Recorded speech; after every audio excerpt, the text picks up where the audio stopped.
Voy a ser muy breve en esta presentación, sobre todo para poder situar el contexto de lo que vamos a hablar hoy por la tarde. En concreto, en primer lugar, sí que quiero agradecer, pues, por supuesto, a los ponentes que están hoy, compañeros de la asociación, tanto a Javier, Isabel como a Pedro, por querer participar en este evento. Quiero agradecer también a Wolters Kluwer, como no podía ser de otra manera, su colaboración con nuestra asociación y que siempre nos sentimos muy arropados con ellos, especialmente con tanto Lourdes Bernal como Beatriz Navarro, a las cuales les agradezco una vez más su apoyo a estas iniciativas.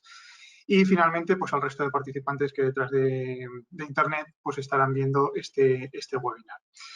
Se trata principalmente de poner en valor, de alguna manera, el trabajo que durante el año de la pandemia, durante el año 2020, la Asociación de Letrados de Entidades Locales ha venido realizando con motivo de los más de 35 años que desde que se publicó la Ley Reguladora de Bases del Régimen Local, la Ley 7/1985. Consideramos que era una oportunidad importante para poder analizar la ley desde el primero de sus artículos hasta la disposición final y analizar, como digo, un poco todas las cuestiones más relevantes que durante todos estos años se han ido produciendo, cómo se ha implementado, qué modificaciones ha habido. No se trataba tampoco de una ruptura con el texto anterior, pero sí, desde nuestra posición bifronte, como funcionarios que trabajamos no solamente en nuestras corporaciones locales, sino también representando y defendiendo los intereses de las distintas entidades locales, hacemos desde los juzgados y tribunales. Y posiblemente uno de los aspectos más relevantes es precisamente el de la estructura territorial, que es el que analizaremos hoy por la tarde de la mano de tres expertos que nos situarán en algunas de las cuestiones más importantes que hemos trabajado en el texto normativo y que queremos, de alguna manera, ponerlo a disposición de todo aquel que lo considere oportuno. Por lo tanto, esa es la finalidad de este webinar y del trabajo y del documento de trabajo que la Asociación de Letrados de Entidades Locales ha realizado, como les digo, en el último año. Y sin más pérdida de tiempo, sí que me gustaría presentar ya al primero de los ponentes, que es Francisco Javier Durán García. Javier es doctor en Derecho, es también máster en Investigación de Ciencias Jurídicas y es letrado del Ayuntamiento de Villafranca de los Barros, de la provincia de Badajoz. Y actualmente es el secretario de la Asociación de Letrados de Entidades Locales. No voy a decir todo el perfil académico con el que cuenta Javier, pero sí me gustaría destacarles dos publicaciones relevantes, una de ellas, y que tiene mucho que ver con lo que hoy vamos a ver y vamos a analizar, que él es el autor del libro La fusión de los municipios como estrategia, y luego también ha participado como uno de los coordinadores del manual sobre asesoramiento, representación y defensa de las entidades locales que publicó precisamente la Asociación de Letrados en la editorial Wolters Kluwer. Con todo ello, y será él el que analice la estructura territorial desde los municipios más pequeños. Con lo cual, Javier, y sin más pérdida de tiempo, te cedo la palabra para que puedas expresar todas tus opiniones al respecto. Muy bien, gracias, Jesús. Buenas tardes a todo el mundo y muy agradecido de que haya tantos asistentes a esta hora tan taurina en pleno verano. El tema que se plantea a cuenta de la ley de bases es el tema de la planta local y su actualización. ¿Cuál sería el objetivo de lo que yo quiero transmitir esta tarde? Pues principalmente provocar el debate, porque creo que es un debate que por ciertos motivos se deja siempre en un cajón o es incómodo. Entonces, nadie lo plantea, más allá del ámbito académico, y que, por desgracia, la fuerza de los hechos está empezando a traerlo continuamente pues, a la actualidad. Me refiero, pues, en el caso concreto de la desaparición por la vía de hecho de muchos municipios pues a cuenta de los movimientos de población y lo que esto supone. Más allá de esas consecuencias en materia de despoblación y de precariedad, sí que quiero hacer hincapié en la incidencia que supone, en la mala incidencia que supone en el ejercicio de la autonomía local el que tengamos actualmente una planta tan fraccionada. Mirad, si me permitís, bueno, el primer slide quiero que sea un ejemplo muy gráfico para que veamos cómo está el actual modelo local en España. Mira, aquí se ve, es decir, la definición de fragmentación la tenemos en esta imagen. En España tenemos más de 8.000 municipios, otras 1.000 y pico mancomunidades, 41 diputaciones, cabildos, es decir, este es nuestra actualidad local y nuestra legislación, nuestro marco normativo trabaja con esta fragmentación, ¿no? Os doy algún dato más, pero tampoco quiero cansaros a base de datos. Bien, el 84% de los municipios que hay en España están por debajo de los 5.000 habitantes. El 16% restante serían municipios superiores a esta cifra de población. Por lo tanto, estamos hablando de que casi 7.000 municipios españoles, de los 8.100 y pico que os comenté, están en condiciones de inframunicipalismo, ¿vale? Pero para ser todavía más incisivo, solo el 12 o el 13% de la población actual de España está empadronada en estos municipios. Fijaros un poco el primer dato y la primera discrepancia que podemos encontrar para que cualquier reforma legislativa que se plantee en el ámbito local siempre va a chocar con estos datos. Y estos datos tienen detrás una realidad incontestable, ¿no? Bueno, sobre este mapa, esta fragmentación, pues yo planteo que es similar a la fragmentación que tiene la autonomía. Yo creo, y lo defiendo con datos, que actualmente tenemos una autonomía local fallida. Es decir, estamos en una planta municipal fraccionada completamente, que sumado a lo que yo llamo una política local del INDE, es decir, que nuestros gobernantes no ven más allá del término municipal actual, pues eso nos lleva a una autonomía local fallida. ¿Por qué es fallida?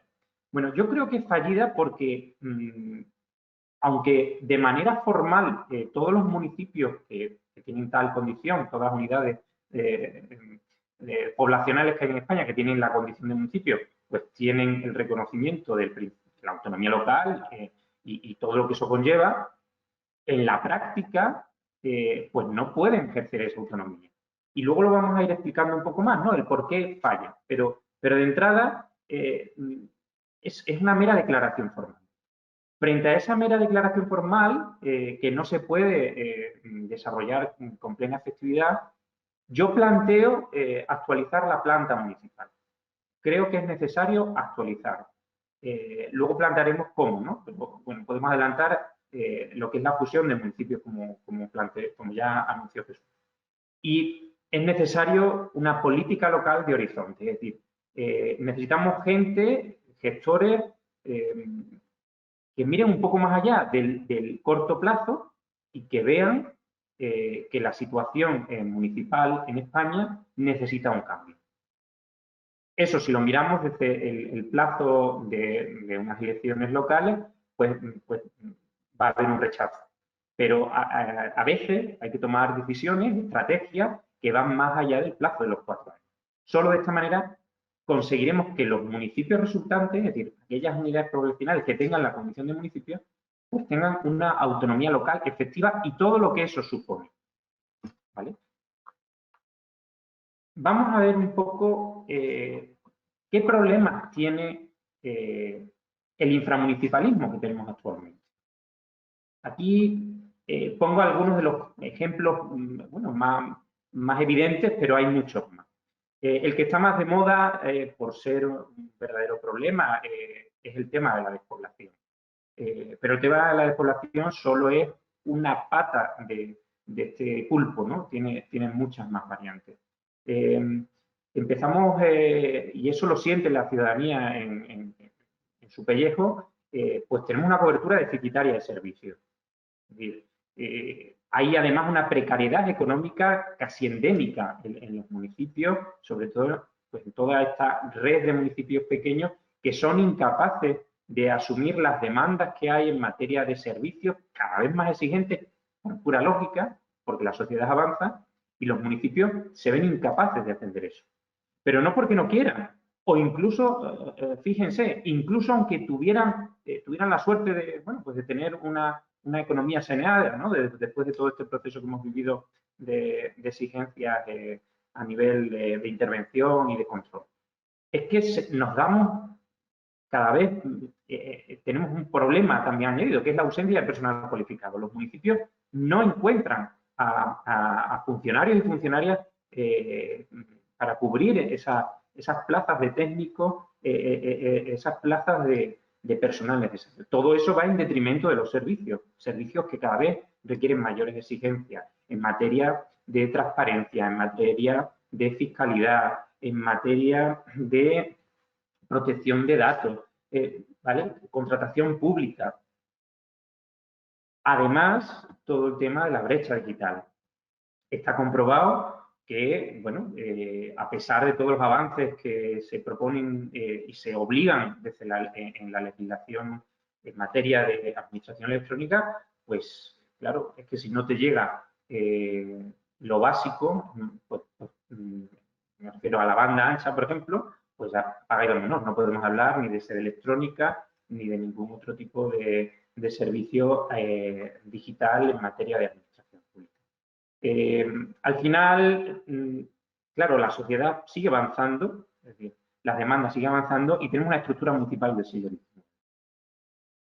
Ante esto, yo creo que tenemos que mirar a Europa, porque Europa nos plantea una solución desde la ejecución, es decir, no es algo teórico, sino algo que ya ha hecho desde mediados del siglo XX, y es todo el tema de la reestructuración municipal y de la fusión. Porque si no afrontamos este problema de cara, es decir, de frente, pues vamos a seguir teniendo municipios que son pues, incapaces, que tienen una estructura muy débil, por llamarlo de alguna manera, y que no afrontan estas demandas que hay en materia de bienestar y las legítimas aspiraciones que puedan tener pues, sus moradores, ¿no? Por lo tanto, a veces hemos escuchado comentarios de algunos políticos calificando todo esto como ocurrencias, ¿no? Por suerte o por desgracia, el tiempo nos va a ir dando la razón y cada vez ya son más la gente que va opinando en la necesidad de una reflexión, que es el objetivo de esta tarde. Si nos acercamos a la ley de base y también en bueno, todas las similitudes que podemos encontrar en este régimen difronte que señalaba Jesús al principio, por nuestras 17 leyes autonómicas en la materia, este tema de la planta local pues se puede afrontar, se puede reestructurar desde diferentes estrategias. Algunas de ellas ya las hemos aplicado en España o incluso las estamos aplicando. Y os voy a hablar un poco de ellas. Son las tres que tenéis aquí delante, ¿no?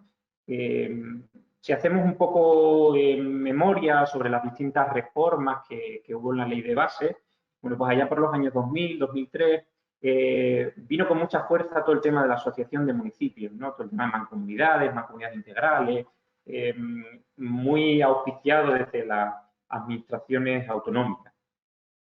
Bueno, esto que en un ejercicio teórico pues tiene un gran planteamiento, ¿no? Nos juntamos, unimos fuerzas y resolvemos los problemas que tenemos para prestar servicios y para financiarlo, pues la realidad, tras casi veintitantos años gastando fondos y presupuestos en promocionar este tipo de asociacionismo, pues yo creo que nos hace un balance bastante pobre.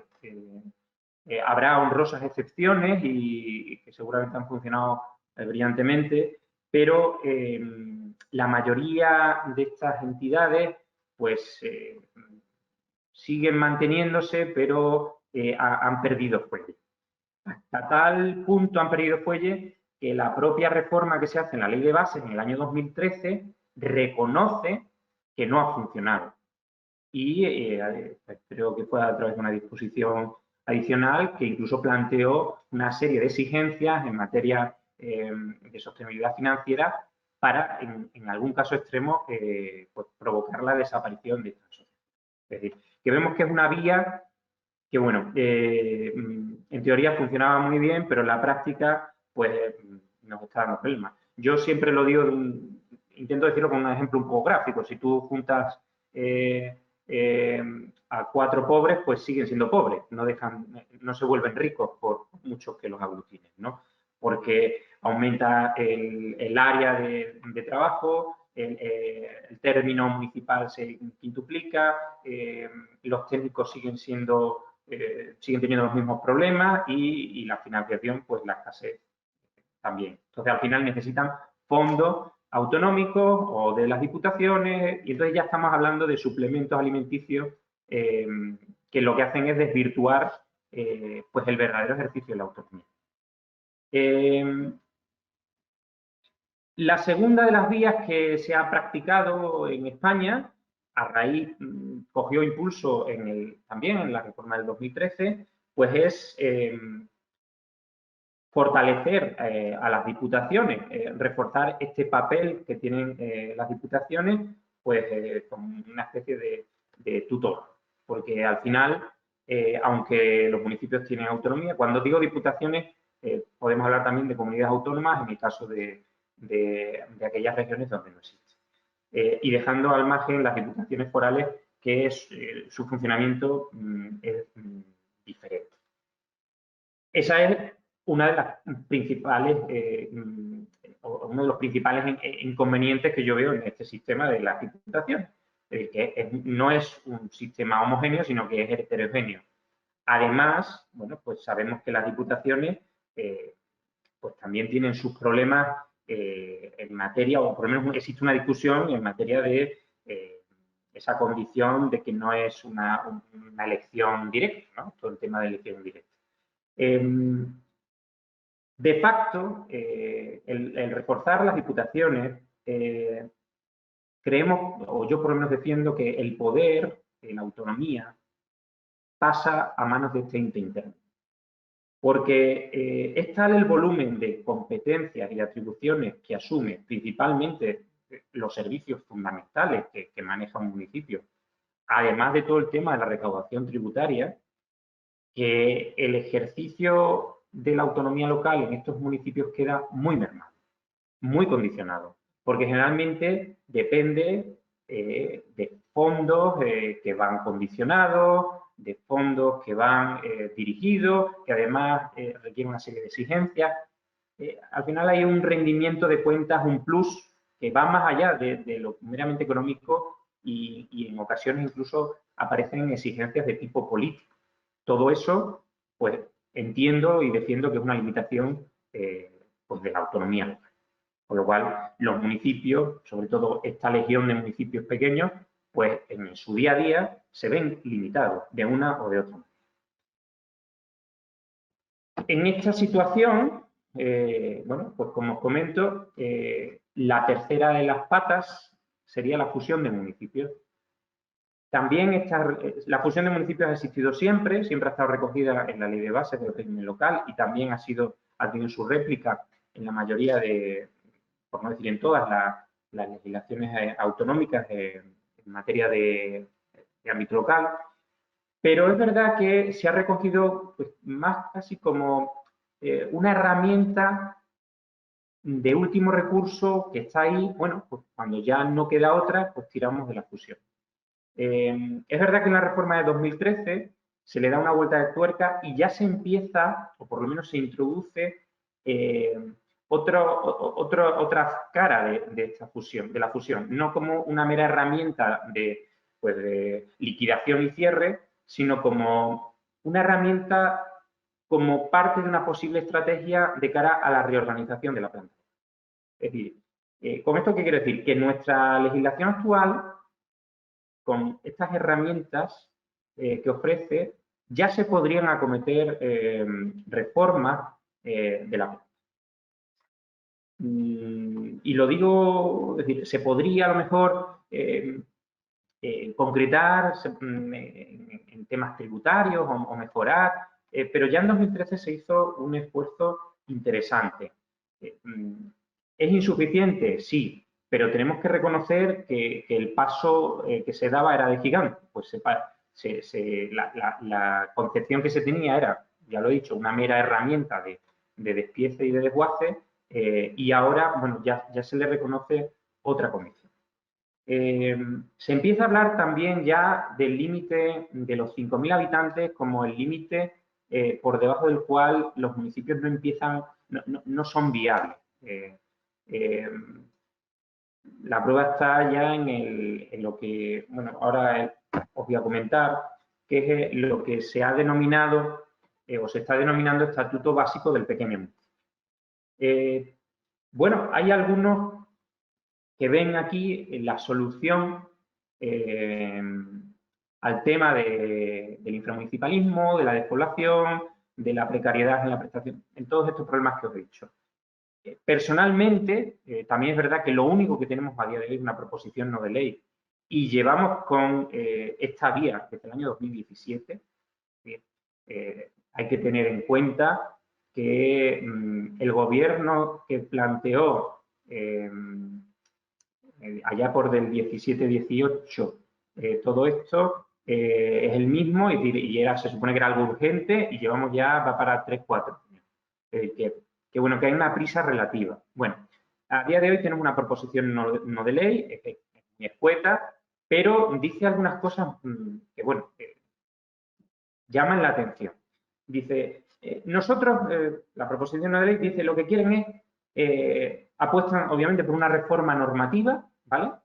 Dice, quieren hacer un estatuto específico para los pequeños municipios, que ya hacer un estatuto específico para el 84% de los municipios ya suena un poco extraño, ¿no? Es decir, plantea una reforma, pero no me hagas otra norma para lo que es la generalidad de los municipios, por lo menos de los municipios que tenemos ahora. El 84%. Bueno, pues dicen, ¿qué pretende ese estatuto? ¿Qué legislación va a tocar? Y bueno, vamos a tocar. Queremos simplificar el procedimiento administrativo común, la contratación pública, la prestación de los servicios municipales, con lo cual ya entra todo el abanico de legislaciones específicas pues, en materia de residuos, en materia de aguas, en materia agrícola, en materia de urbanismo, tráfico, ¿vale? Todo eso son servicios municipales. Y además la normativa presupuestaria. Todo esto se quiere tocar con el Estatuto Básico del Pequeño Municipio, pero para simplificarlo. Y nos dicen, no, la solución para simplificar es otra norma. Bueno, pues yo esto, y por eso os pongo el unicornio, creo, sinceramente, que si lo consiguen, el Congreso estará dando a luz un unicornio. Porque es que me parece imposible, inviable. Es decir, sacar una norma que consiga simplificar todos estos procedimientos. La gran mayoría de ustedes, por el perfil que nos han facilitado este Walter, son gente que están trabajando a diario en municipios de todos los tamaños. Muchos de ustedes en pequeños municipios. Y saben toda la problemática que nos encontramos para cubrir dignamente y no incurrir en ilícitos pues todas las exigencias en materia de contratación, en materia de ambiental, en materia presupuestaria. Entonces, perdonadme que no sea muy optimista por la propuesta que se está planteando o que parece que va a ser la panacea. Sinceramente, creo que la solución está en adelgazar la planta municipal. Se ha hecho en toda Europa, en todos los países que hay en nuestro entorno. Bueno, requiere de una estrategia. Creo que la legislación básica tiene herramientas que pueden ser mejoradas, pero sobre todo necesitan ser aplicadas. Lo que faltan son ganas.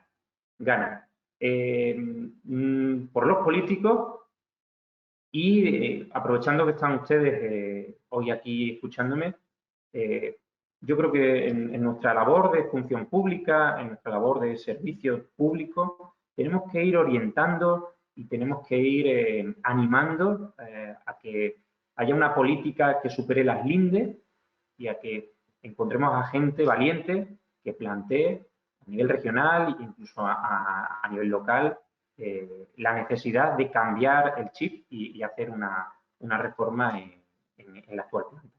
Si no hacemos eso, y lo siento, si no hacemos eso, el Congreso no va a dar a luz al unicornio, estoy convencido, y vamos a tener la desaparición y la reducción de la planta municipal por la vía de hecho.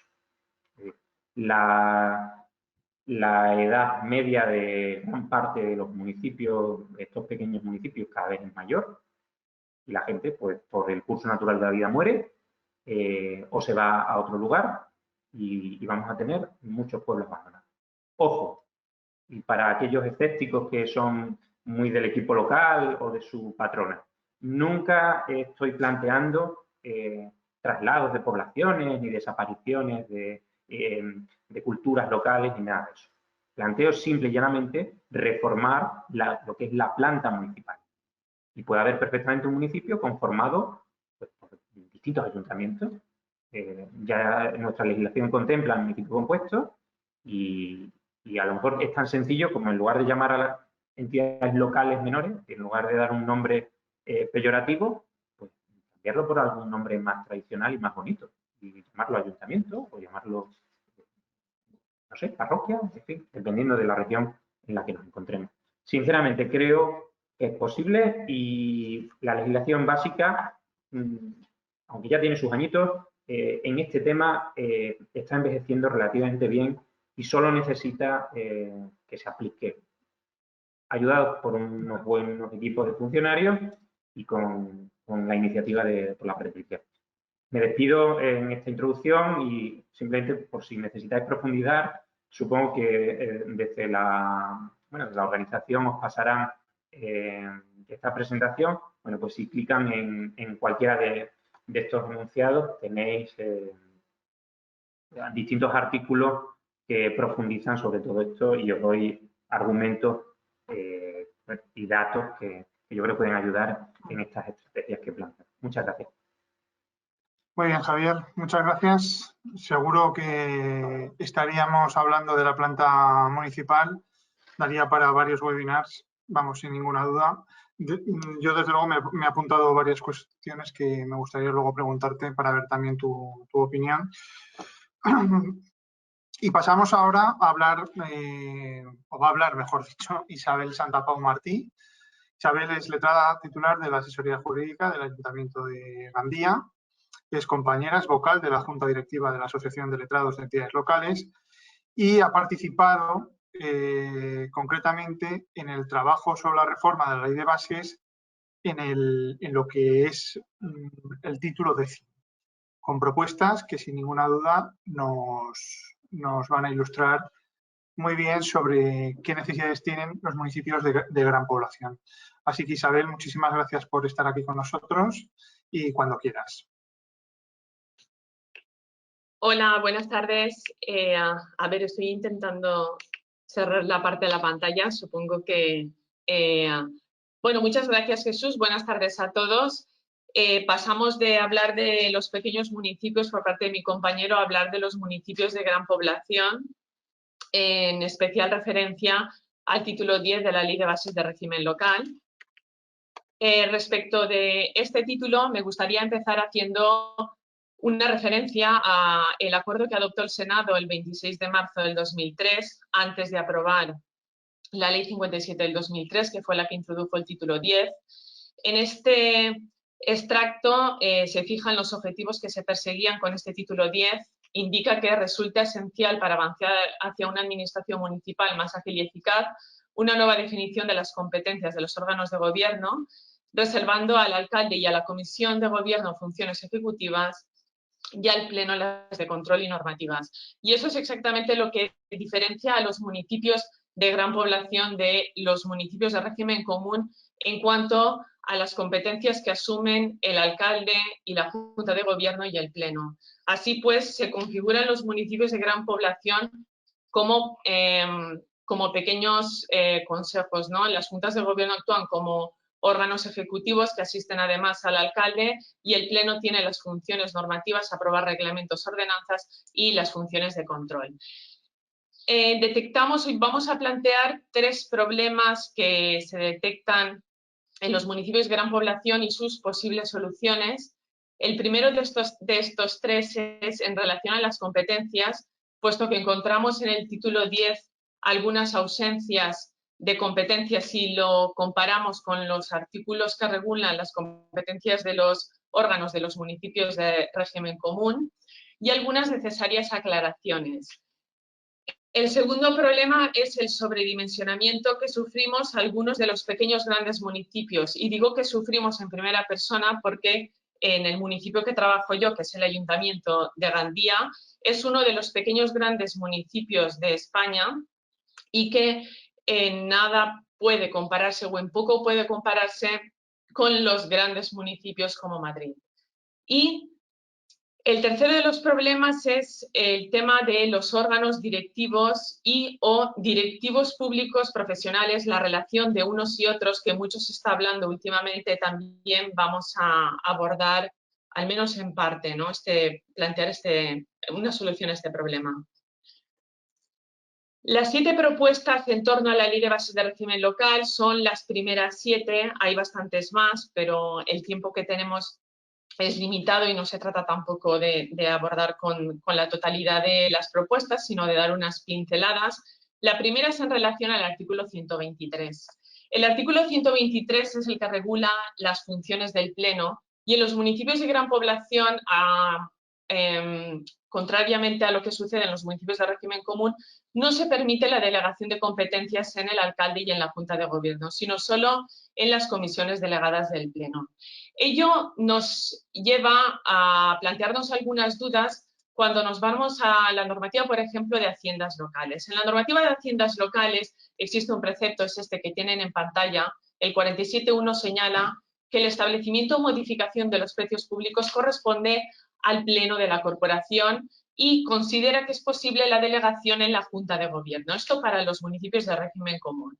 En los de gran población, la aprobación de precios públicos como tal competencia no está prevista. No está prevista ni para el Pleno, ni para la Junta de Gobierno, ni para el alcalde. Si la Ley de Haciendas Locales no estableciera que es competencia del Pleno, nos iríamos a la competencia residual de alcaldía, pero tampoco es el caso. La cuestión es que si lo que se trataba con los municipios de gran población, de la regulación de los municipios de gran población, era lograr mayor agilidad, esta se podría lograr si atendiéramos al ejemplo de los municipios de régimen común y se permitiera la delegación de algunas competencias, no de las más importantes, sino de algunas competencias que algunas otras normas, que no son la ley de bases, haciendas locales, normativas sobre patrimonio, algunas de estas se refieren a que son competencias plenarias, si estas se pudieran delegar en el alcalde o en la Junta de Gobierno. Y ahí va la propuesta del artículo 123. En relación al artículo 127, que establece las competencias de la Junta de Gobierno local, pues también hay varias propuestas. En el año 2007, con la Ley de Contratos del Sector Público, se suprimió el apartado F. Y se suprimió el apartado F, que era el que regulaba las competencias en materia de contratación, puesto que pasaron a regularse en la disposición adicional segunda de esta ley. Pero es que con la supresión de la letra F, suprimieron también el apartado que regulaba la concertación de operaciones de crédito y atribuía esta competencia a la Junta de Gobierno local. Y es cierto que la mayoría de municipios de gran población atribuyen esta competencia a la Junta de Gobierno local, considerando que es un contrato y que estamos a lo que establece la disposición adicional segunda de la Ley de Contratos. Pero el artículo 52 de la Ley de Haciendas Locales atribuye competencias al Pleno para la concertación de operaciones de crédito cuando supera una determinada cuantía, un determinado porcentaje. Esto a veces nos lleva a dudar o a requerir de una aclaración sobre esta competencia también. Otra de las competencias que se suprimieron, pero que se mantuvo para los municipios de régimen común y no para los de gran población, es para lo que es la aprobación de los proyectos de obras y servicios cuando sea competente para su contratación. Este apartado no está previsto para los municipios de gran población entre las competencias de sus órganos. Y si bien en la Ley de Contratos del Sector Público, el artículo 231 establece que es competente para aprobar el proyecto de obra el órgano de contratación, no se establece competencia para aprobar los proyectos de servicios y de concesiones, que sí, podríamos entender que es competencia también del órgano de contratación, pero en los municipios de régimen común sí que está establecido expresamente, y para los municipios de gran población esta competencia no se determina. Este artículo, el artículo 129, de mucha importancia para la Asociación de Letrados, establece y regula el requisito para ser titular de la asesoría jurídica. El objetivo que se persigue con esta propuesta es que la defensa y representación en juicio de las entidades locales quede en manos de personas especializadas en la materia, que conozcan trámites y normas procesales.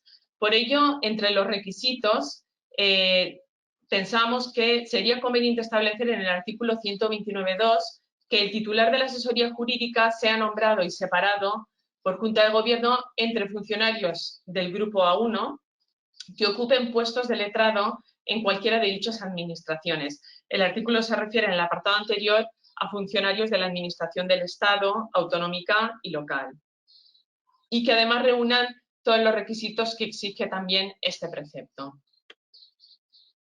La quinta propuesta es en relación al artículo 135 y es porque se detecta una disfunción entre lo que es la tesorería municipal y el órgano de gestión tributaria que pueden crear los municipios de gran población, puesto que a este órgano de gestión tributaria se le atribuye la recaudación, pero ello produce una distorsión con lo previsto en el Real Decreto 128 del 2018 que regula las funciones de los habilitados nacionales, en particular con el artículo 5. Esto no sucedería si se introdujera una modificación que reservara el puesto, que reservara el titular del órgano de gestión tributaria a un funcionario de administración local con habilitación de carácter nacional. Y así las funciones de tesorería se podrían asumir y no existiría ninguna disfunción, como os hemos dicho. La siguiente propuesta es en relación a la disposición adicional octava. La disposición adicional octava, para los que no trabajáis en municipios de gran población, es la que nos viene a aclarar un poco cuáles son las competencias de los tres funcionarios que vienen a desarrollar lo que realiza un secretario o un secretario interventor en un municipio de régimen común. Bueno, dejando aparte lo que son las funciones de intervención. Las funciones del secretario en un municipio de gran población las asumen el secretario del Pleno, el titular del órgano de apoyo a la Junta de Gobierno local y el titular de la asesoría jurídica. En esta disposición se establecen que las funciones en materia de contratación se asignan a los secretarios de ayuntamientos o municipios de régimen común. En los de gran población los asume el titular de la asesoría jurídica. Pero hemos detectado que aquí falta incluir lo que es la defensa de los intereses municipales ante los tribunales administrativos especiales en materia de contratación. Y esta defensa se hace mediante un informe que se elabora, como señala la Ley de Contratos del Sector Público, por parte de los ayuntamientos para defenderse de lo que es la postura de la parte actora, de la parte que impugna pues, el pliego, la adjudicación o cualquier acto dictado en el procedimiento de contratación. Y pensamos que esta sería la mejor opción para defender los intereses y además para que de alguna forma en la asesoría jurídica se concentre esa función de defensa. La séptima y última propuesta de modificación de la Ley de Bases creo que la vemos necesaria todos, tanto en municipios de régimen común como en de gran población, y es el artículo 49 de la Ley de Bases, que ya sabéis que regula el procedimiento para aprobar ordenanzas y reglamentos, con lo que ha resultado de la aplicación del artículo 133 de la Ley 39 de 2015, que establece pues, otros trámites previos a la aprobación de normas. A los municipios de gran población se les suma además que antes de aprobar una norma por el Pleno se tiene que aprobar el proyecto por la Junta de Gobierno local porque así lo establece el artículo 127. Las aclaraciones que se requieren, a mi entender, las aclaraciones que se requieren en este punto es respecto de la aprobación del proyecto por parte de la Junta. Bueno, en nuestro caso sí que tiene encaje en lo previsto en el artículo 133.1, que establece una consulta pública previa a la aprobación del proyecto. Pues bueno, en este caso, en los municipios de gran población, esta consulta pública tendría lugar antes de aprobar el proyecto por parte de la Junta de Gobierno local. Y después de la aprobación del proyecto, podría venir lo que es el trámite de audiencia a los ciudadanos de información pública previsto en el artículo 133. Pero este trámite de audiencia a ciudadanos e información pública también es el mismo al que se refiere el artículo 49 posterior a la aprobación provisional por el Pleno de la ordenanza o del reglamento. A este trámite respecto del que se ha escrito mucho, pero a favor y en contra, algunos a favor de que se considere un único trámite y algunos en contra y considerando que debemos de pasar 2 veces por el trámite de audiencia y información pública, pensamos que pues, requiere de una aclaración a la vista de lo previsto en el artículo 133 de la Ley 39. Bueno, después de este primer problema que planteábamos, que era la necesidad de aclarar algunas de las competencias de los municipios de gran población, el segundo problema que se plantea es el sobredimensionamiento de los pequeños grandes municipios. En España tenemos, de los municipios de gran población, tenemos un total de 64 entre 3.220.000 habitantes, bueno, más de 3.220.000 hasta 75.000 habitantes. Y de entre estos, el reparto sería más de 250.000, 16 municipios, más de 175.000 y entre ellos capitales de provincia, capitales autonómicas o sedes de instituciones autonómicas, 25, y los municipios de más de 75.000 habitantes con características culturales, económicas, sociales y especiales, 23. Y detectamos la necesidad de establecer diferentes niveles por lo que hemos comentado, ¿no? Porque la misma diferencia hay entre un municipio de 500 habitantes y uno de 100.000, bueno, menos diferencia hay entre estos dos niveles que entre uno de 75.000 y uno de 3 millones. Para ello, una propuesta inicial sería establecer que no todos los municipios de gran población tienen obligación de establecer, de crear los órganos a los que se refiere la Ley de Bases de Régimen Local para los municipios de gran población. Entre ellos, por ejemplo, el que establece el artículo 137, ¿no? Que es el Tribunal para la Resolución de Recursos. Una manera de adaptar y de dimensionar mejor los órganos de los municipios de gran población sería darle una redacción al 137 en su apartado 1, en el que señalara que en los municipios a los que se refiere el A y el B, que son los más grandes, pues existiera ese órgano especializado. Así los del apartado C y D, es decir, capitales de provincia que no superen los 175.000 y los municipios de más de 75, pero que son los más pequeños de los grandes, no fuera necesario crear este tipo de órganos. Esta semana pasada, mientras preparaba la presentación, se publicó una noticia que creo que confirma lo que estoy diciendo, y es que pues, en un municipio de la Comunidad Valenciana, como es Torrent, que es pues, municipio de gran población, pero de los pequeños como Gandía, pues parece que están reclamando que se creen los órganos que son obligatorios por ley para municipios de gran población, y se está poniendo de manifiesto que existe un incumplimiento sistemático de la ley de gran ciudad, e incluso pues están pidiendo responsabilidades penales, algo que es indeseable pues para cualquiera, para todo tipo de municipios, ¿no? Pero esto está pasando, y esto está pasando porque realmente en la norma está sobredimensionada para algunos de los municipios, como hemos dicho. El tercer problema es el de los órganos directivos y su relación o no con la figura del directivo público profesional.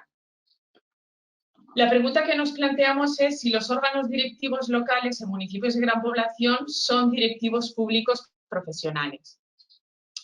El nivel intermedio que ocupan entre el estamento político y el estrictamente burocrático, pues bueno, yo creo que en esta diapositiva se ve bastante claro, pero dentro de los órganos directivos a mí me gusta señalar que hay dos tipos de órganos directivos en los municipios de gran población, que son los que participan de las políticas y de la organización de un área y los que pueden incluso ostentar delegaciones de alcaldía, como son los coordinadores, los directores generales, y los que no participan directamente en el desarrollo de políticas públicas, pero sí en la organización y funciones, y ahí tenemos al secretario general del Pleno, al interventor, al titular de la asesoría jurídica y demás.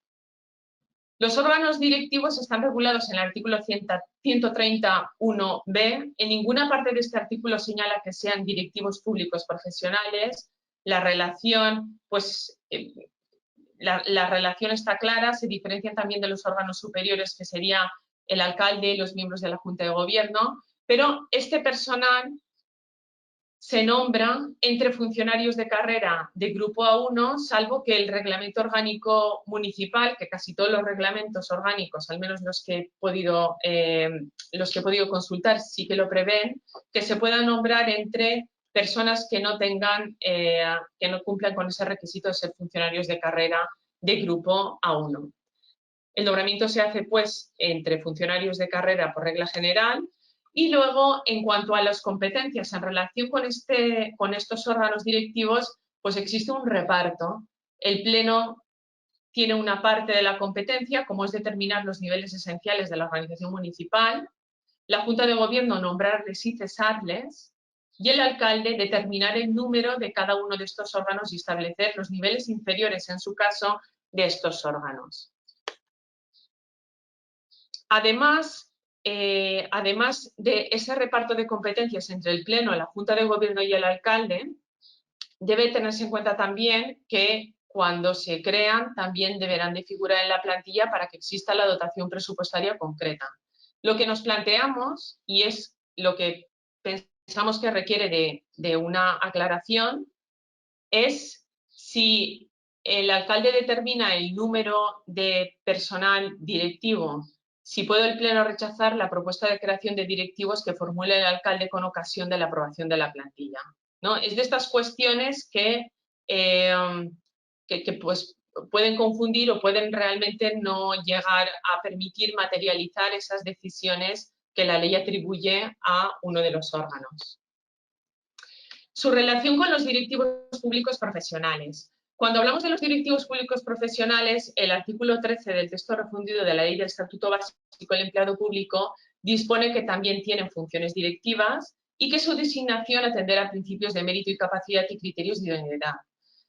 Aquí, para lo que se desprende del Estatuto Básico del Empleado Público es que debe emplearse una de las formas de provisión para el personal directivo profesional, pero sin embargo no queda tan claro en el artículo 130 para el nombramiento de órganos directivos.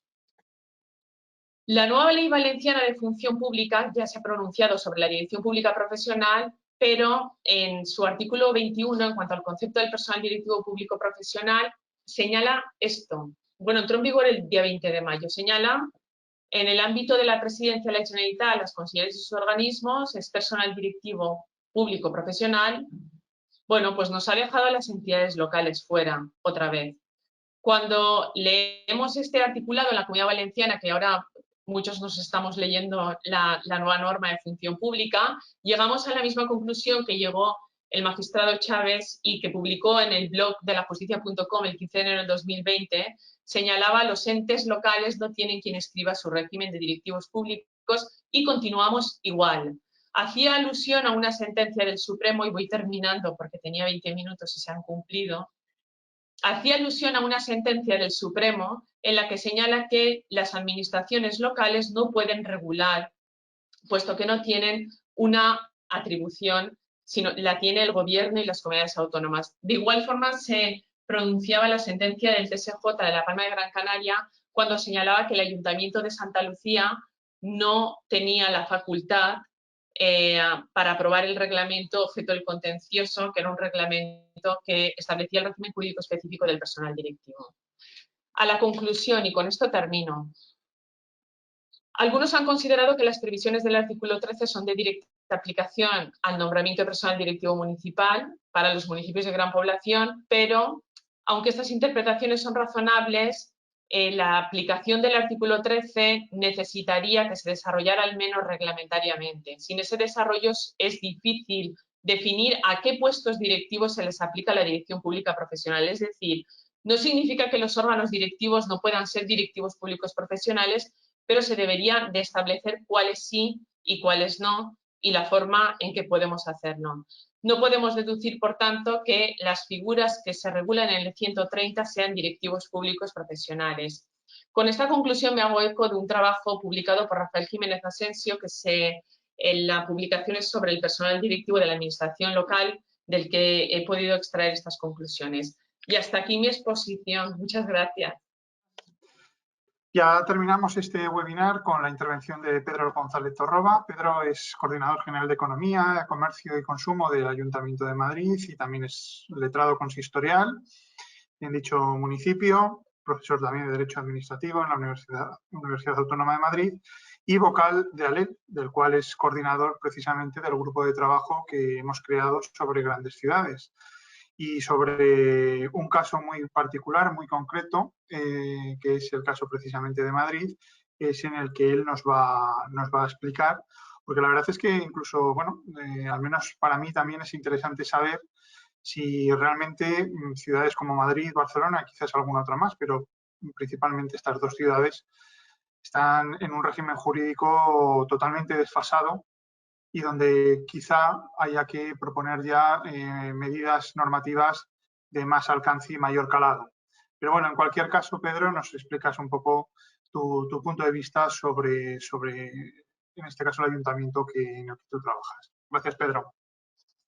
Muchas gracias a ti, Jesús. Muchas gracias a Wolters Kluwer también, a Beatriz. Gracias por vuestros consejos, por la introducción, etcétera. Y, como no, pues es un placer compartir esta mesa con compañeros como Javier e Isabel, que nos han dado un punto de vista, la verdad, ya muy completo de cómo es el régimen local, y solo a mí me queda un poco terminar de cerrarlo, ¿no? Quizá con algunas especialidades en la cual yo intentaré sacar algunas conclusiones generales sobre cómo funciona, cómo es el régimen de los municipios que tienen algún tipo de régimen especial. Efectivamente, como me has presentado, Jesús, yo trabajo en el Ayuntamiento de Madrid y, por lo tanto, lo que conozco de manera más directa es el funcionamiento del Ayuntamiento de Madrid, pero bueno, yo voy a intentar no solo hablar del Ayuntamiento de Madrid, sino tratar de sacar algunas cuestiones que puedan pues ayudarnos un poco a todos, ¿no?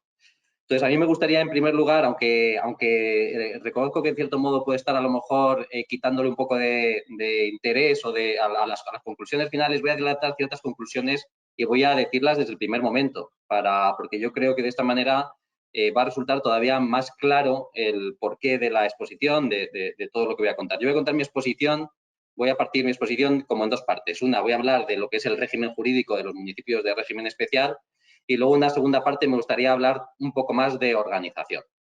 Decía antes que iba a adelantar parte de las conclusiones al principio de la intervención, a riesgo de ser un poco decepcionante, pero a mí sí que me gustaría dejar claro desde el primer momento que, en el fondo, los regímenes especiales no son tan distintos del régimen general, el régimen del resto de las entidades locales. Es decir, yo creo que, como punto de partida, a mí sí que me gustaría dejar claro que, desde luego, por lo menos desde mi punto de vista, desde el Ayuntamiento de Madrid, pero en términos generales yo creo que sí que podemos decir que esto le sucede a cualquier funcionario que trabaje en una administración pública local con régimen especial, que sí que nos sentimos muy identificados en general con los problemas típicos, comunes del régimen local, ¿no? O sea, los problemas comunes del régimen local a nosotros nos afectan tanto, casi diría yo, como a cualquier municipio. Es decir, el hecho de poder tener una ley específica no nos convierte en demasiado diferentes. Bueno, a partir de esta aclaración, que ya os digo yo que a más de uno seguramente le habrá decepcionado, a partir de aquí ya tengo que empezar a introducir una serie de matizaciones, ¿no? Y seguramente muchos de los que me estéis escuchando pues diréis, hombre, ¿cómo que no? Claro que sí, yo conozco esta especialidad, yo conozco que sois distintos en esto, conozco que sois distintos en lo otro. Sí, eso evidentemente es así, ¿no? Pero en términos generales, la normativa es la común. No es extraño que a mí me pregunten si al Ayuntamiento de Madrid le son de aplicación disposiciones de carácter general, disposiciones del ámbito local, pues yo qué sé, si le son de aplicación el reglamento de bienes de las entidades locales o si es de aplicación cualquier otra normativa general que generalmente se aplica a las entidades locales. Y entiendo que se haga la pregunta, ¿no? Porque muchas veces cuando hablamos de este régimen especial, parece que al tener un régimen especial, entonces quedamos excluidos o no de aplicación a algunos ayuntamientos como el de Madrid de esta normativa. Bueno, eso no es así. O sea, desde luego no es así, quiero decir, el hecho de los que piensan que no se nos aplica, desde luego que se aplica al Ayuntamiento de Madrid toda esta normativa municipal, ¿no? Se nos aplica igual que a cualquier otro municipio, salvo que por cualquier razón justo esa cuestión sí que esté regulada en nuestras leyes especiales y entonces ahí ya, bueno, pues ahí tenemos a lo mejor quizá una especialidad, pero yo prefiero llamarle una especialidad a llamarle un régimen especial, porque al final el régimen especial no tenemos casi nada regulado al completo de manera especial. Bueno, en realidad, como decía antes, como no quería hablar solo del Ayuntamiento de Madrid, me gustaría hacer un planteamiento inicial referido a todas las entidades que tienen un régimen jurídico especial. Para un poco determinar quiénes son estas entidades, pues lo primero que deberíamos hacer es partir de la propia Ley de Bases de Régimen Local, ¿no? La Ley de Bases de Régimen Local ya nos establece la posibilidad de que existan una serie de especialidades. Y entre estas especialidades, pues como no, pues podemos destacar pues los pequeños municipios, sobre todo los que puedan tener el régimen de concejo abierto o las entidades inferiores al municipio, ¿no? El actual artículo 24 bis de la Ley de Bases de Régimen Local, el artículo 45, que regula el régimen local de los caseríos, parroquias, aldeas, barrios, antiiglesias, concejos, pedanías, lugares anejos a los que también antes, por otro lado, ya se estaba refiriendo Javier. Bueno, lo que observamos con toda esta normativa, contenida fundamentalmente en los artículos, pues esto, 24 bis que he mencionado anteriormente, el artículo 30, incluso el artículo 29 de la Ley de Bases de Régimen Local, ahí lo que nos encontramos es que es una remisión que, en cierto modo, no deja de ser una remisión un poco circular. Ahí lo que se dice, fundamentalmente en el artículo 24 bis, en el artículo 30, que las leyes de las comunidades autónomas podrán regular o podrán aprobar, a través de estas leyes, podrán aprobar regímenes especiales para estos tipos de municipios. De tal manera que la Ley de Bases de Régimen Local se remite a lo que puedan aprobar las leyes de las comunidades autónomas, pero como vamos a ver después, vamos a ver cómo luego esas leyes de las comunidades autónomas o esa legislación especial no lo regula tanto y, por lo tanto, en todo lo que no está regulado en esas leyes, volvemos a la Ley de Bases de Régimen Local. Esa es la parte en la que digo que, al final, el sistema de fuentes se convierte en un poco circular, ¿no? Porque la Ley de Bases de Régimen Local nos remite a la Ley especial de las comunidades autónomas, pero las leyes de las comunidades autónomas muchas veces nos devuelve enseguida, quizá muchas veces mucho más pronto de lo que podemos pensar, a la Ley de Bases de Régimen Local, porque ni mucho menos lo regulan todo, sino que al final lo que observamos es que lo que existe es una regulación de algunas simplemente disposiciones un poquito más especiales. A partir de aquí, ¿qué es lo que encontramos? Bueno, pues aparte de la Ley de Bases de Régimen Local, el punto de partida para determinar cuál es el régimen jurídico de cualquiera de estas entidades que tiene un régimen especial es que, en primer lugar, terminamos acudiendo casi siempre a la Ley de Bases de Régimen Local. Eso es lo primero. La Ley de Bases de Régimen Local es la que nos remite a la posibilidad de que exista una ley especial.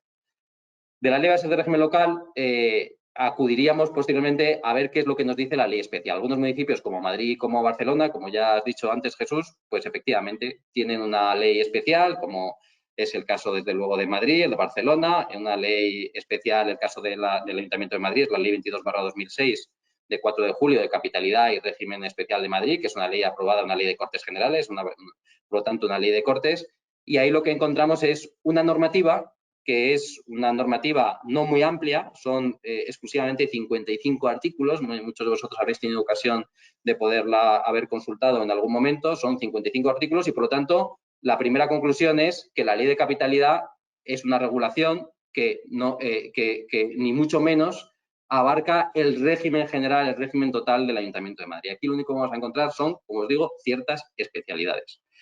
Pero es que además, si vamos a la ley de capitalidad, como siguiente conclusión, también observamos que la ley de capitalidad tiene muchísimas simetrías con lo dispuesto en el título 10º para los municipios de gran población. Contiene esa arquitectura general un poco de lo que puede ser el Ayuntamiento de Madrid, corresponde exactamente a la misma arquitectura que tendría cualquier municipio de gran población. Es decir, aquí nos encontramos con 3 grandes órganos, como sucede prácticamente en cualquier municipio, el Pleno, la Junta de Gobierno y el alcalde. Estos son los 3 órganos de los cuales dispone el Ayuntamiento de Madrid. Y a estos 3 órganos son los que se les atribuyen la totalidad de las competencias. Esto nos recuerda a la regulación que tenemos para los municipios de gran población y nos recuerda a la regulación que también tenemos para los municipios de régimen común. Hasta aquí no hay grandes diferencias, ¿no? Estos 3 órganos es lo que tenemos en general en el régimen municipal español. Lo que sí que encontramos aquí, además, igual que sucede con los municipios de gran población, es que nos encontramos con una junta de gobierno fuerte, ¿no? Como se suele denominar desde el punto de vista doctrinal, una junta de gobierno fuerte desde el momento en el que una parte importante de las competencias del Ayuntamiento de Madrid precisamente dependen de la junta de gobierno.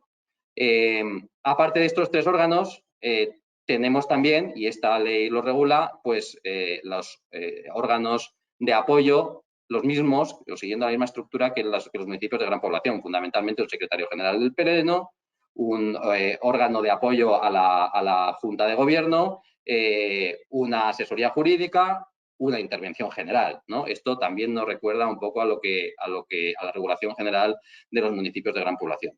Y aquí en esta regulación lo único que podemos encontrar son determinadas matices, determinadas diferencias que quizá pueda existir con la regulación contenida del título 10º. Pero ya os digo, son fundamentalmente pequeñas diferencias. A grandes rasgos no existen grandes diferencias entre esta regulación que se contiene en la Ley de Capitalidad y Régimen Especial de Madrid con respecto al título 10º de la Ley de Bases de Régimen Local. De tal manera que cuando queremos resolver cualquier cuestión jurídica que afecte al Ayuntamiento de Madrid, pues bueno, lo primero que haremos será ver si la Ley de Capitalidad atribuye alguna o reconoce algún tipo de especialidad. Si no reconoce ningún tipo de especialidad o no existe un artículo específico que regule esa cuestión concreta que nosotros queremos resolver, si queremos seguir con el sistema de fuentes, la siguiente fuente a la que tendríamos que acudir si no nos lo resuelve la Ley de Capitalidad sería ir al título 10º de la Ley de Bases de Régimen Local, porque al fin y al cabo el Ayuntamiento de Madrid no deja de ser un municipio de gran población, con esa especialidad, pero no deja de ser un municipio de gran población. De tal manera que lo que no regula la Ley de Capitalidad lo regula o nosotros lo resolvemos con el título 10º de la Ley de Bases de Régimen Local. Y es bastante más común de lo que pueda parecer el hecho de que nosotros tenemos que acudir periódicamente a ver qué es lo que dice el título 10º de la Ley de Bases de Régimen Local, porque ya os digo que la Ley de Capitalidad en absoluto lo resuelve todo. Lo que no nos resuelva ni la Ley de Capitalidad y no nos resuelva ni el título 10º de la Ley de Bases de Régimen Local, ¿cómo lo resolvemos? Pues ya acudiendo a la legislación general sobre régimen local. Si no está regulado ni en la Ley de Capitalidad ni en el título 10º, vamos a las disposiciones generales de la Ley de Bases de Régimen Local y, por lo tanto, resolveremos la cuestión en función del régimen general municipal. Y aquí ya no solo me refiero a la Ley de Bases de Régimen Local, sino al resto de disposiciones de carácter legislativo que afectan al ámbito local, pues el texto refundido o las ligaciones locales o cualquier otra disposición de cualquier de este tipo, ¿no? En el caso del resto de los municipios de carácter o con régimen especial, pues el funcionamiento yo creo que básicamente es el mismo, ¿no? Con independencia de que posiblemente, pues eso, la gente que esté en el día a día seguramente pueda matizar algo de lo que yo digo, pero yo entiendo que a Barcelona le pasa exactamente lo mismo. El sistema de fuentes es exactamente, o seguimos el mismo itinerario de fuentes. Primero lo que dice la Ley Especial de Barcelona, luego el título 10º, luego las disposiciones generales en materia de régimen local. En realidad no nos debemos complicar mucho más. La Ley de Barcelona sí que establece de manera expresa una serie de disposiciones que no son aplicables a Barcelona, pero bueno, tampoco son tantas ni tampoco es un régimen tan complicado. Y respecto del resto de sistemas especiales que puede haber también en el ámbito local, pues sucede un poco lo mismo, ¿no? Estos municipios o estos pequeños municipios o estos municipios que se regulan en régimen de concejo abierto, a los que se refiere el artículo 29, el artículo 30 de la Ley de Bases de Régimen Local, en los cuales nos dice la Ley de Bases de Régimen Local que se regulará por una ley que aprueben las comunidades autónomas, pues el sistema de fuentes es un sistema muy parecido al que acabo de describir. La única diferencia es que aquí seguramente, o aquí, aquí lo que sucede habitualmente, es que no vamos a una ley aprobada en Cortes, sino que el primer punto, el punto de partida para saber cuál es el régimen de cualquiera de estas entidades es el que disponga la ley especial de cada comunidad autónoma. En Madrid, por ejemplo, en el año 2003 se aprobó una ley de régimen local, que es la Ley 2/2003, y ahí se contienen algunas disposiciones, pues precisamente dirigidas a regular estas especialidades de algunos municipios o algunas especialidades, por ejemplo, del funcionamiento del concejo abierto. Bueno, pues si tuviéramos alguna duda de cómo funciona un municipio en régimen de concejo abierto de la Comunidad de Madrid, de nuevo, el sistema de fuentes sería muy parecido al que he descrito antes para Madrid o para Barcelona, que es primero acudiríamos a lo que disponga esta ley de régimen local de cada una de las comunidades autónomas. Allí veremos que estas leyes contienen por lo general muy pocas disposiciones, es decir, para nada abarcan todo el régimen jurídico de este tipo de entidades, y a partir de ahí, pues, todo lo que no se regule por la ley autonómica correspondiente, pues tendremos que resolverlo acudiendo de nuevo a la legislación general sobre el régimen local, a la ley de base de régimen local y otras disposiciones legislativas. Por debajo de estas disposiciones legislativas aparecen también el siguiente, como si dijéramos el siguiente rango, ¿no? Por debajo de la ley especial de Madrid, la ley de bases de régimen local o la ley de haciendas locales o el texto reformado vigente en materia de régimen local, pues por debajo de esto nos encontramos el ámbito reglamentario.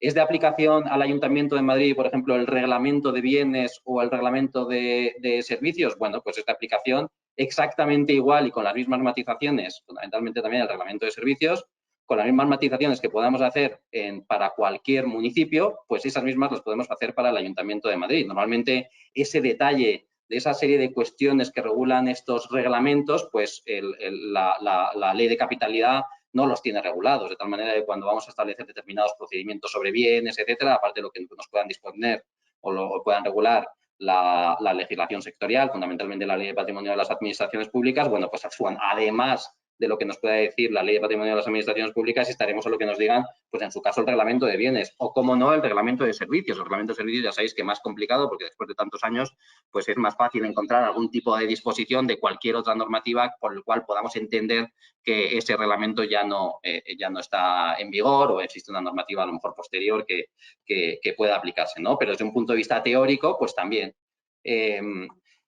Vamos así completando ya el régimen jurídico completo, porque ya que ¿qué nos queda? Pues solo nos queda el siguiente ámbito también, dentro de lo que podemos decir, dentro de ese mismo nivel casi reglamentario, ¿no? de la propia, y ahora ya entrando en la propia autoorganización del ayuntamiento. En el ayuntamiento en estos tipos de regímenes, como es el caso del Ayuntamiento de Madrid, pues la organización se hace en torno a unas disposiciones que es conocida también por otro tipo de entidades locales, ¿no? A nadie le sorprenderá esta denominación, que son los reglamentos orgánicos. El Ayuntamiento de Madrid se regula, se organiza fundamentalmente a través de reglamentos orgánicos, pero bueno, como sabéis, son muchos los ayuntamientos de España que también tienen reglamentos orgánicos. De tal manera que, un poco recapitulando todo lo que he dicho, es ¿cuál es el sistema de fuentes en una entidad como puede ser el Ayuntamiento de Madrid? La ley de capitalidad, que no deja de ser un conjunto de especialidades, no es un régimen especial en sí mismo, el título 10º en todo lo que no está regulado en la ley de capitalidad, el resto de la legislación sobre régimen local, si no está regulado con las dos fuentes anteriores, y luego ya descenderíamos al ámbito reglamentario, ya sea reglamentario externo o no organizativo, como el reglamentario organizativo, es decir, fundamentalmente recogido en los reglamentos orgánicos. En el caso de Madrid, pues, bueno, en el caso de Madrid cada vez tenemos más reglamentos orgánicos. Ahora mismo tenemos 12 reglamentos orgánicos, aquí los tenemos. Os pongo aquí un poco a título simplemente de ejemplo, ¿no? Pues el reglamento orgánico al final que más utilizamos en el día a día y que incluso más le puede interesar a los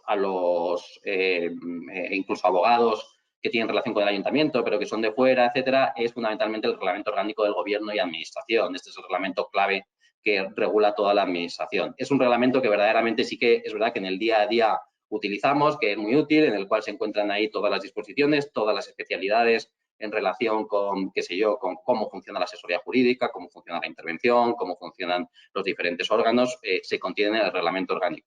Es decir, que también en el caso de la ley de capitalidad, no he querido tampoco centrarme demasiado en cuáles son las especialidades que se incluyen en la ley de capitalidad, dado que aquí estamos unos cuantos letrados reunidos, la ley de capitalidad recoge algunas especialidades específicas para los letrados.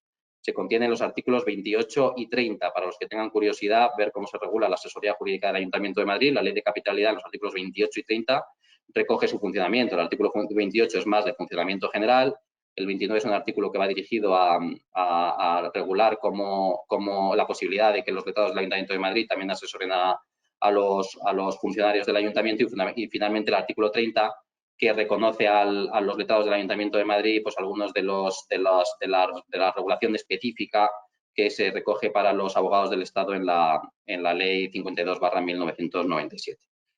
Bueno, una vez que ya hemos visto un poco cuál es el régimen general del ayuntamiento, me gustaría pasar a la siguiente parte, que es la parte de organización. Yo creo que esto también es algo muy importante para entender cómo funciona y cuál es el régimen, terminar de cerrar cuál es el régimen jurídico del Ayuntamiento de Madrid. Como os decía anteriormente, en realidad, desde el punto de vista competencial o desde el punto de vista legislativo, solo tenemos 3 órganos: el Pleno, la Junta de Gobierno y el alcalde, a los cuales se le atribuyen todas las competencias.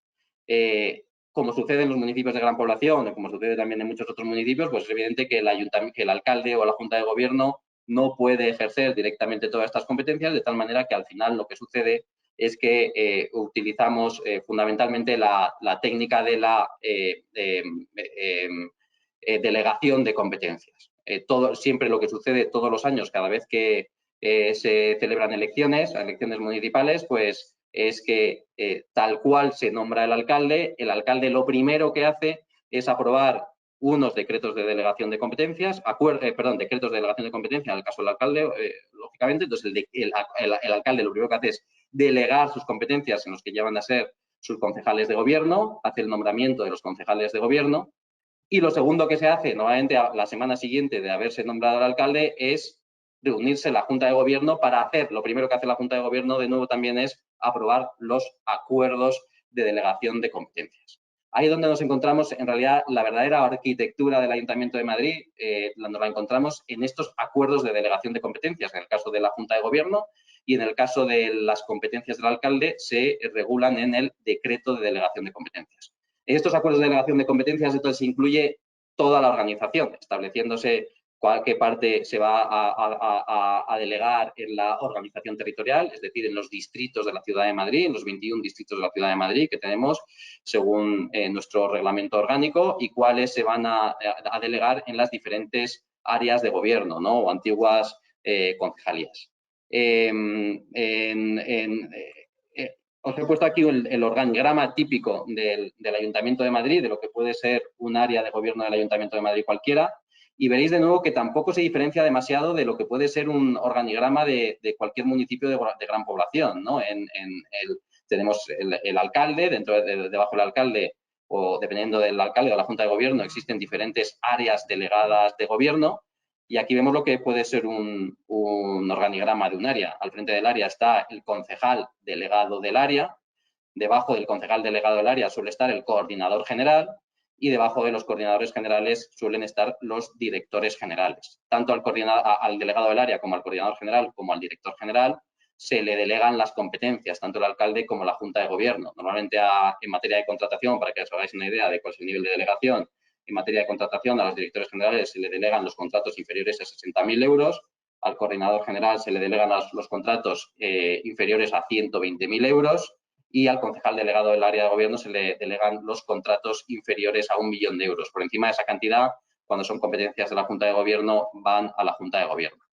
En esta estructura que tenemos ahora mismo, como en el Ayuntamiento de Madrid tenemos un gobierno en coalición, pues se ha introducido otra figura, que es la del concejal de área delegada. Es decir, dentro de las principales áreas de gobierno existe, o dependiendo de ese concejal, puede haber también otro concejal que está jerárquicamente por debajo del delegado del área, ¿no? Por eso se le llama área delegada. Por ejemplo, en el área de gobierno de economía es economía, innovación y empleo, y por un lado hay una coordinación general, que es la que en mi caso llevo yo, economía, consumo, comercio y partenariado, y por otro lado hay un área delegada que son desde donde se lleva toda la política de innovación y emprendimiento. Esta organización ha sido absolutamente nueva para nosotros. Esto nunca se había hecho así en el Ayuntamiento de Madrid hasta esta legislatura en la que estamos ahora, pero es la organización que tenemos actualmente. Y luego no puedo dejar tampoco de lado la organización y la estructura de los distritos. Como os decía anteriormente, según nuestro reglamento orgánico de los distritos, tenemos 21 distritos en la Ciudad de Madrid, precisamente para hacer políticas descentralizadas. Al frente del distrito tenemos un concejal, que es el presidente del distrito, o concejal presidente del distrito, y al frente o como gestor del distrito tenemos lo que hace pocos años se llamó el gerente del distrito, pero que hace algo menos de 4 años cambió la denominación a coordinador del distrito. Luego estos órganos más ejecutivos tienen la Junta Municipal del Distrito, que está representada o está formada por representantes de los partidos políticos, y el foro local del distrito, que tiene un carácter más vecinal. En ambos casos son organizaciones colegiadas que ayudan y asesoran en la gestión del distrito. A ver. Y bueno, y por lo demás, yo tampoco quiero, como estoy todavía, yo creo que ya estamos un poco mal de tiempo, yo simplemente quería ya concluir haciendo alguna reflexión, ¿no? La reflexión principal, que es pues la que un poco ya os adelantaba en el primer momento, al principio de la exposición, que es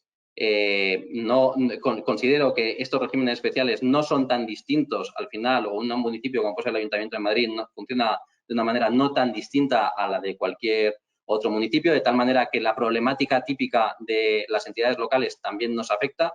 Me siento muy identificado y yo creo que en general puedo hablar que en general aquí en el Ayuntamiento de Madrid nos sentimos muy identificados con las propuestas que se suelen hacer desde otros ayuntamientos, y de ahí la importancia de las propuestas que han hecho Javier e Isabel anteriormente. Me siento muy identificado también con las propuestas, por ejemplo, que ha hecho fundamentalmente Isabel, al ser un municipio de gran población, pero por supuesto también Javier. Yo creo que prácticamente todas las propuestas que habéis presentado, pues desde la posibilidad de delegar en el Pleno, de eximir de la creación de determinados órganos a determinados municipios a lo mejor más pequeños, pues puedo entender que tenga sentido.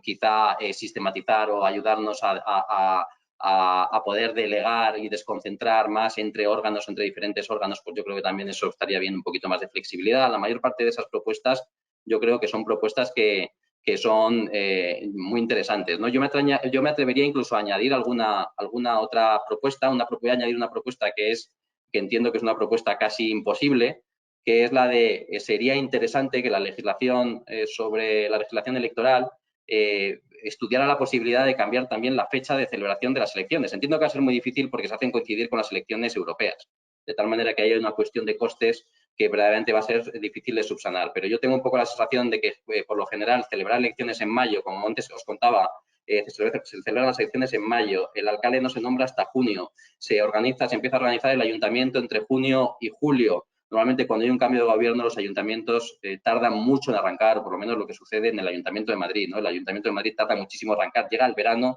los equipos están agotados, se tienen que ir de vacaciones, de tal manera que cuando hay cambios de gobierno empezamos a funcionar en el mes de septiembre. Al principio de la democracia, las elecciones municipales se celebraban en marzo. Creo que sería muchísimo más razonable que se celebraran elecciones en marzo. Pero bueno, es alguna de estas propuestas que me gustaría añadir a las que ya se han presentado anteriormente. No quería dejar de hacer esta última propuesta, y por lo demás, pues nada, yo casi doy paso a las preguntas que podáis tener o que podáis hacernos los asistentes. Muchas gracias a todos.